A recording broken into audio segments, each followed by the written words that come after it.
De voto, vereador Adriano Bressan. Obrigado, senhora presidente. Bom, vereador Felipe, acho que o senhor me contemplou, mas eu preciso ainda mais um pouquinho. Acho que tem vereador que está se perdendo um pouquinho aqui no debate, tá? Tem que ter o cuidado. A casa é do povo, vocês estão corretíssimos a estar aqui, e o ano é eleitoral e não me interessa, tá? Porque se não corta o salário de todo mundo aqui, vamos para casa ou vamos fazer campanha, tá? Faz 8 meses a reivindicação de vocês, então o Tribunal Superior Eleitoral está errado no período eleitoral. Tem erro. Fazem 8 meses que eu estou com a rua Darcy Narciso de Oliveira, que foi um buraco embaixo da parada, que agora ele tomou conta de toda a rua. E que as pessoas estão aqui me cobrando, se é ano eleitoral. Vamos parar com isso. O que é isso? Para você saber, tem secretário, tá, de trânsito, por exemplo, que faz 3 dias que não me responde um WhatsApp.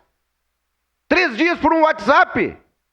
Que é um buraco que tem que fazer a parte da... botar a fita, que deve ter acabado, e o cavalete e o cone, porque não tem mais aonde colocar, de tanto que tiveram que comprar. Então são 3 anos, são 3 dias, sem me responder o WhatsApp. Tem que ter um cuidado especial, porque o vereador, ele é cobrado, e com todo o direito que vocês nos elegeram.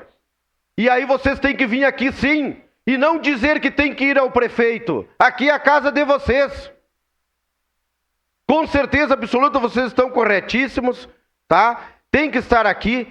Eu aplaudo vocês por virem de lá, sabe, se disponibilizar amanhã para estar aqui, para reivindicar uma obra que não se termina, que está há 8 meses lá, dando transtorno para a população. E tem muito mais.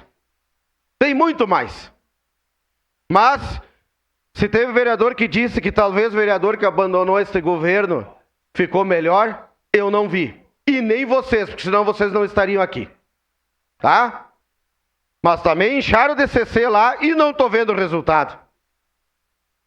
Tem muitos problemas que nós não estamos, infelizmente, conseguindo fechar um buraquinho. Imagina a doutora Oscar Serafini lá, que é 150 metros de cano e levaram 92 dias para chegar a patrola. A população não aguenta mais e vocês vão ter todo o nosso apoio. No momento oportuno, votarei favorável.